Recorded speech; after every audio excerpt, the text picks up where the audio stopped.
Астана күніне орай Уәлиханов ауданының орталығы Кішкенекөл селосында спорт және ойын алаңы ашылды. Қос нысанның бой көтеруіне қажетті қаражат республикалық бюджеттен бөлініпті. Мереке қарсаңында аталмыш ауданда болған біздің түсіру тобымыз Уәлихановтықтардың қуанышымен бөлісті.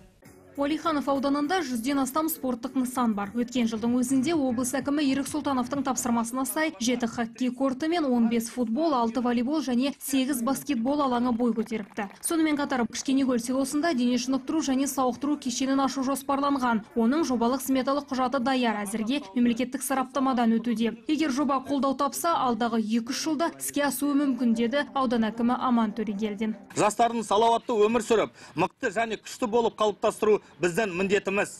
Сондықтан бүгінгі шараның басты мақсаты жастарды саламатты өмір салтын ұстануға және спортпен айналысуға шақыру. Бүгінгі ашылған спорт алаңында жастарымызға арнап салынды. Осы алаңның құрылысын жүргізген Шанхай Север жауапкершілік шектеулі серіктестігіне зор алғысымды білдіремін.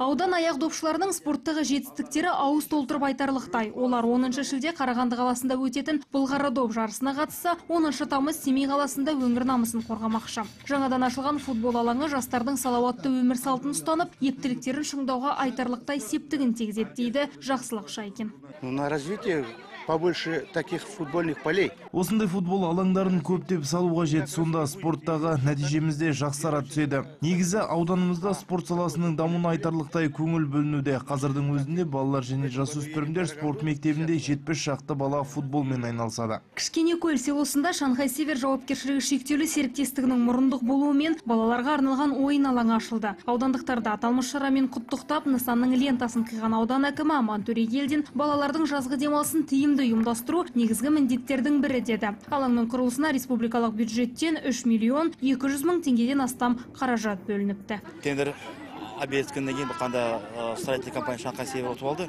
Бүгінгі осы ойын алаңы бір айдың ішінде салынып бітірілді. Осы орын әдейі етіп алған, өйткені қасымызда жағында сон жағымызда екінші мектеп, орталық мектебі бар.